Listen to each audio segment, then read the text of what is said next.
Screen presenting snowfall. कहानी की शुरुआत होती है विंटर से, जहां पर हमें एम उसके बॉयफ्रेंड एंडी को दिखाया जाता है, जो अपने 3 दोस्तों के साथ है, जिनका नाम किट, रिवर और ईडन है। ये पांचों के पांचों शहर से बहुत दूर स्की टाउन, जो कि पूरी तरह से आइसोलेटेड है, वहां पर अपना न्यू ईयर सेलिब्रेट करने के लिए जा रहे हैं। और जब वे अपने सफर पर होते हैं, तभी रेडियो पर एक न्यूज आती है कि मौसम खराब होने की वजह से ईस्टर्न हिल्स पर एक प्लेन क्रैश हुआ है। साथ ही ऐसी भी इंफॉर्मेशन है कि शहर में कोई वायरस फैल रहा है, जिसके बाद रेडियो के सिग्नल चले जाते हैं। ये सब के सब स्की टाउन में पहुंच जाते हैं। इनके साथ जो रिवर है, ये घर उसके पेरेंट्स का है, इसीलिए उसके डैड का कॉल आता है, जो उसे कहते हैं कि तुम्हें घर का ध्यान रखना होगा, घर में किसी चीज को खराब मत करना, खास तौर पर क्रॉकरी को, क्योंकि वो तुम्हारी मॉम की फेवरेट है। और तभी सिग्नल जाने की वजह से फोन डिस्कनेक्ट हो जाता है। ये सब के सब इस घर में सेटल होने के बाद बहुत इंजॉय करते हैं, जिसके बाद ये सब के सब लिविंग रूम में आ जाते हैं, जहां पर एंडी को उसके फ्रेंड का कॉल आता है, जो कहता है कि अच्छा हुआ मैं तुम्हारे साथ नहीं आया, बहुत ही जल्दी तूफान आने की संभावना है। और अब ये 31 की शाम को एंजॉय करने के लिए डिनर प्रिपेयर करते हैं, साथ ही ड्रिंक्स भी पीते हैं। ये यहाँ पर बहुत एंजॉय कर रहे होते हैं, लेकिन 12 बजे के बाद ये खिड़की से बाहर देखते हैं, जहां पर बहुत जोर से तूफान शुरू हो चुका है। इनके साथ जो एम होती है, वो कहती है कि हमें यहाँ से निकल जाना चाहिए था, हो सकता है कि हम यहाँ पर फंस जाएं। दरअसल एम के अंदर एक खास बात होती है कि वो हर चीज में नेगेटिव चीज को ज्यादा देखती है, इसीलिए कोई उसकी बात को ज्यादा सीरियस नहीं लेता। जिसके बाद किट बाहर जाता है और अभी अभी पड़ी बर्फ को उठाकर अंदर ले आता है। ये सब बर्फ खाकर एंजॉय करते हैं। तभी न्यूज में बताया जाता है कि तूफान कल और भी ज्यादा बढ़ सकता है। किट सबसे कहता है कि हो सकता है कि कल हम यहाँ से ना निकल पाए, अब हमें आराम करना चाहिए। और तभी लाइट भी चली जाती है। रिवर, जिसके पेरेंट्स का एक घर है, वो कहता है कि अक्सर यहाँ पर लाइट जाती रहती है, लेकिन जल्दी आ जाएगी।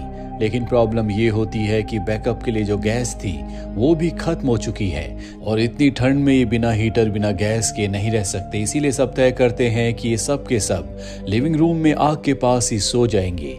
ये सब के सब रात लिविंग रूम में ही गुजारते हैं। अगली सुबह उठने के बाद किट कहता है कि हमें बाहर रोड्स को देखना होगा, अगर रास्ता सही है तो हम सब यहाँ से निकल जाएंगे। लेकिन बाहर जाने के बाद इन्हें पता चलता है कि ज्यादा बर्फ पड़ने की वजह से सभी रास्ते ब्लॉक हो चुके हैं, इसीलिए सब के सब वापस आ जाते हैं। किसी तरह से ये एक दिन वहां पर और गुजारते हैं, और अगली सुबह एक बार फिर से बाहर रोड्स को चेक करने के लिए जाते हैं, लेकिन इसका कोई फायदा नहीं होता। अब भी सारे रास्ते बर्फ की वजह से ब्लॉक हैं। साथ ही लाइट ना होने की वजह से ये हीटर ऑन नहीं कर सकते। ठंड इतनी ज्यादा है कि इन्हें हाइपोथर्मिया होने का खतरा है, जिससे जान भी जा सकती है। इसीलिए ईडन कहती है कि हमें अपने हाथ और पैरों को गर्म रखना होगा, हमें हाथों में कुछ गर्म कपड़े बांधने चाहिए, साथ ही गर्म पानी करके पैरों के नीचे रखना चाहिए। इससे हमारी बॉडी का टेम्परेचर मेंटेन रहेगा। और अब कोई नहीं सोएगा, क्योंकि अगर सोते सोते किसी को हाइपोथर्मिया हो गया तो हमें पता भी नहीं चलेगा और उसकी मृत्यु हो जाएगी। दरअसल ये किसी भी तरह से अपने आप को जगा कर जिंदा रखना चाहते हैं। रात होने पर किट को बहुत ज्यादा ठंड लगती है, इसीलिए वो गैस जलाकर अपना हाथ गैस की लौ के ऊपर ही रख देता है, जिस वजह से उसका हाथ जल भी जाता है। जब वो अपने हाथ में फर्स्ट एड लगा रहा होता है, तो वो अपने साथी से कहता है कि हमारे पास अल्कोहल ज्यादा और खाना कम है। दरअसल ये पांचों के पांचों यहाँ पर न्यू ईयर एंजॉय करने के लिए आए थे, इसीलिए इनके पास बहुत ज्यादा अल्कोहल होता है और खाना बहुत कम। पर अब ये सब के सब यहाँ पर फंस चुके हैं। रिवर कहता है कि हमने बाहर से बर्फ लाकर खाई, ये बहुत बड़ी गलती थी। वायरस फैलने की एक न्यूज हमने रेडियो पर सुनी थी, और वायरस सबसे पहले पानी से फैलता है। हो सकता है कि अब तक हम सब के सब इन्फेक्टेड हो गए हों, लेकिन एंडी उसकी बातों पर विश्वास नहीं करता। वो कहता है कि ऐसा कुछ नहीं है। साथ ही अब यहाँ पर रिवर को हेलुसिनेशन भी हो रहे होते हैं। उसने बाहर एक स्नोमैन बनाया था, और अब उसे ऐसा लग रहा होता है कि वो स्नोमैन विंडो तोड़कर अंदर आना चाहता है। और रिवर को समझाया जाता है कि ऐसा कुछ नहीं होगा, ये सिर्फ तुम्हारे मन का वहम है।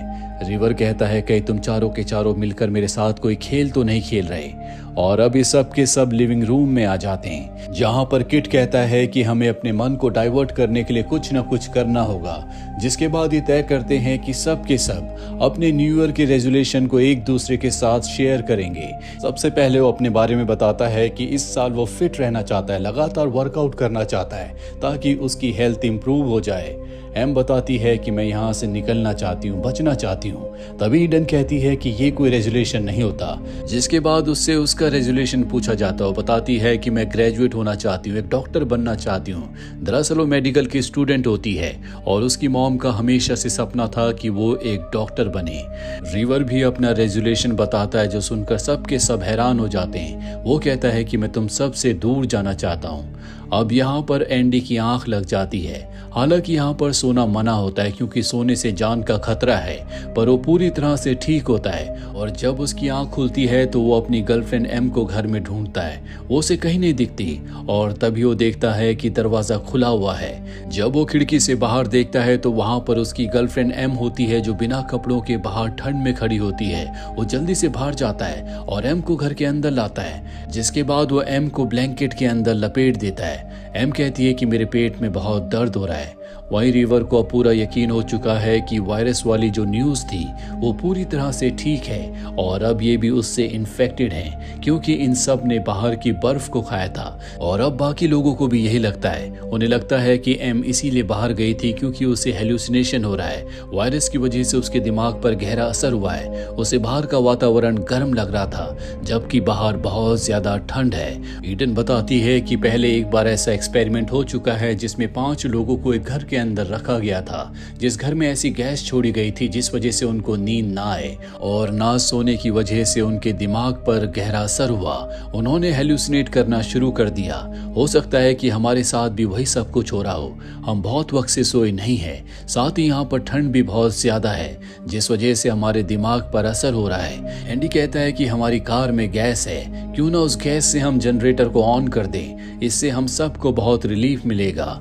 और तभी रिवर, जिसके पेरेंट्स का एक घर है, वो अपनी मर्जी से बाहर गैस लेने के लिए चला जाता है, लेकिन बहुत वक्त तक जब वो वापस नहीं आता तो एंडी उसे चेक करने के लिए बाहर जाता है। वो देखता है कि रिवर वहां पर वॉमिट कर रहा है। दरअसल जानबूझकर वो अंदर नहीं आ रहा था। रिवर का ये मानना है कि वो और उसके सभी दोस्त इन्फेक्टेड हैं और अगर वो यहाँ पर मारे गए तो ये वायरस यहीं पर खत्म हो जाएगा, और अगर वो बाहर की दुनिया में लोगों के बीच में चले गए तो वायरस पूरी दुनिया में फैल जाएगा। इसीलिए वो चाहता है कि यहाँ से हम में से कोई जिंदा बचकर ना जाए। पर एंडी उसे घर के अंदर ले आता है, जहां पर वो सबको बताता है कि रिवर के दिमाग में क्या चल रहा है। रिवर यहाँ पर अपनी जान लेने की कोशिश भी करता है, लेकिन उसे रोक लिया जाता है। जिसके बाद उसे समझाने की कोशिश की जाती है कि कोई स्नो वाला वायरस नहीं है, हम सब के सब यहाँ पर ठीक है। वहीं एंडी को पता चलता है कि एम ने अपने आप को वॉशरूम में बंद कर लिया है। वो बाहर से दरवाजे को नॉक करता है। हमें अंदर एम को दिखाया जाता है, जो स्नो की वॉमिट कर रही होती है। उसे भी यकीन हो चुका है कि वो इन्फेक्टेड है। उसे लगता है कि अगर वो अपने पेट को काट दे तो सारा का सारा स्नो बाहर निकल जाएगा। दरअसल उसे भी हेलुसिनेशन हो रहे होते हैं और अब एंडी अंदर आकर उसे दूसरे कमरे में ले जाता है। वहीं ईडन को दिखाया जाता है, जो फर्स्ट एड ढूंढने के लिए रिवर के बैग को चेक करती है। वो देखती है कि उसके बैग के अंदर खाना है, जबकि सब के सब यहाँ पर भूख से तड़प रहे होते हैं। उसे लगता है कि रिवर बहुत ही सेल्फिश है। वो फर्स्ट एड बॉक्स लेकर एम के पास आती है और उसके घावों पर दवा लगाती है। साथ ही वो उसे कहती है कि जल्द से जल्द हमें यहाँ से निकलना होगा, क्योंकि तुम्हारे घाव इस मौसम में, इस वातावरण में पूरी तरह से खराब हो सकते हैं। साथ ही वो रिवर की कंडीशन से भी बहुत ज्यादा कंफ्यूज होती है, क्योंकि एक दिन पहले तक रिवर पूरी तरह से नॉर्मल था, ठीक था। एक दिन में वो इतना कैसे बदल गया। उसे लगता है कि जो कुछ रिवर के साथ हुआ है वो इनके साथ भी हो सकता है, क्योंकि ये सब के सब एक ही वातावरण में है। जो कुछ रिवर ने खाया या पिया है वो सब इन सब ने भी खाया है। और अब वो रिवर के पास जाती है और कहती है कि तुम्हें खाना अपने बैग में नहीं छुपाना चाहिए था, इस खाने पर सबका बराबर अधिकार है। रिवर उससे माफी मांगता है। ईडन उसे समझाती है कि तुम्हें अपने दिमाग पर कंट्रोल करना होगा, नहीं तो कोई बड़ा हादसा हो सकता है। और तभी इन्हें एक आवाज सुनाई देती है और जब ये उस आवाज वाली जगह पर जाते हैं तो देखते हैं कि एंडी कुल्हाड़ी से घर के फर्नीचर को काट रहा है ताकि उस लकड़ी से आग जलाई जा सके। रिवर उसे ऐसा करने से मना करता है, जिस वजह से इन दोनों के बीच में हाथापाई होना शुरू हो जाती है और गलती से कुल्हाड़ी एंडी को लग जाती है, जिससे उसकी मृत्यु हो जाती है। और जब एम देखती है कि उसके बॉयफ्रेंड एंडी की मृत्यु हो गई तो वो उसी कुल्हाड़ी से रिवर को मारने के लिए जाती है, लेकिन ईडन उसे रोक लेती है। और तभी ईडन को अपने मोबाइल फोन की रिंग सुनाई देती है, जो सुनकर वो खुश हो जाती है क्योंकि अब तक यहाँ पर कोई कवरेज नहीं था। वो देखती है कि ये फोन उनके दोस्त का है जिसने उन्हें वीडियो कॉल किया है। वो अपने दोस्त को सब कुछ बताती है कि किस तरह से सब के सब यहाँ पर फंस गए। वो कहता है कि जल्दी मैं तुम तक मदद भेजता हूँ। ईडन ये बात अपने सभी साथियों को बताती है और तभी इनका दोस्त जो कि फोन के दूसरी तरफ है जिसने कॉल किया है, वो कहता है कि इट्स कोल्ड और उसका फोन बंद हो जाता है। दरअसल अब वो भी हेलुसिनेट कर रही है। उसके दोस्त का कोई कॉल नहीं आया था। किट उसके पास आता और उसे समझाने की कोशिश करता है छुपाना होगा, लेकिन किट को समझ में आ चुका है कि इसके अलावा, इसीलिए अब वो एलमीरा में और भी गर्म कपड़े ढूंढना शुरू कर देता है। और तभी वहां पर एक हाथ आता है जिससे कि वो डर जाता है। वो ईडन को वहां पर बुलाता है। ईडन देखती है कि वहां पर उसके अलावा कोई नहीं है। इसका मतलब ये है कि अब उसके दिमाग पर भी असर हो रहा है, वो भी हेलुसिनेट कर रहा है। और अब किट मदद के लिए घर से निकल जाता है। वहीं एम, जिसे बहुत ज्यादा ठंड लग रही होती है, वो बाहर जाकर कार के अंदर बैठकर उसके हीटर को ऑन कर देती है, जिससे उसे बहुत अच्छा लगता है। तभी वो देखती है कि उसके सामने एंडी भी है जिसकी मृत्यु हो चुकी है। साथ ही यहाँ पर एम को लग रहा था कि उसने हीटर को ऑन किया है, लेकिन उसने कार के एसी को ऑन किया होता है, जिससे उसकी बॉडी जमना शुरू हो जाती है। वहीं ईडन और रिवर को जब कार की आवाज आती है तो दोनों के दोनों बाहर कार के पास आते हैं, पर अब बहुत देर हो चुकी है क्योंकि एम की मृत्यु हो चुकी है। एंडी और एम मारे जा चुके हैं।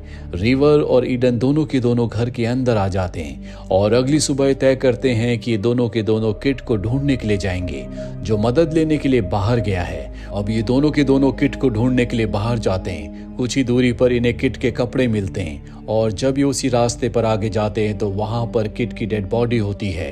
दरअसल उसे भी हेल्यूसिनेशन होना शुरू हो गए थे, जिस वजह से उसने अपने कपड़े उतार दिए और ठंड में जमकर उसकी मृत्यु हो गई। ईडन और रिवर दोनों के दोनों घर के अंदर आ जाते हैं। रिवर तय करता है कि वो घर के फर्नीचर को काट कर आग जलाकर घर को गर्म करेगा और जब वो कुल्हाड़ी लेने के लिए जा रहा होता है तभी वो देखता है कि रिवर उसे सेड्यूस कर रही है। वो रिवर के पीछे जाता है। रिवर उसे कहती है कि क्यों ना हम दोनों हॉट शावर लें।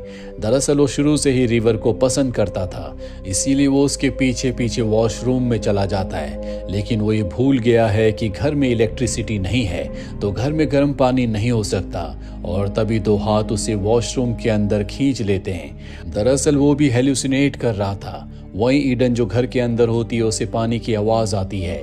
जब वो वॉशरूम में जाती है तो देखती है कि रिवर पानी में पड़ा है। उसकी हालत बहुत ज्यादा खराब है। वो किसी तरह से उसे वहां से बाहर लाती है और अब लाइट भी आ चुकी है। साथ ही उसे घर के बाहर गाड़ी की आवाज आती है। वो रिवर को लेकर घर के बाहर जाती है जहां पर पुलिस होती है। दरअसल घर के बाहर पुलिस आ गई थी। पुलिस ऑफिसर पूछता है कि तुम कैसी हो। वो कहती है कि हम दोनों ठीक है। पुलिस ऑफिसर पूछता है कि कौन दोनों, और तभी ईडन अपनी साइड में देखती है जहां पर रिवर को होना चाहिए था, लेकिन वहां पर कोई नहीं होता। वो अकेली बैठी होती है।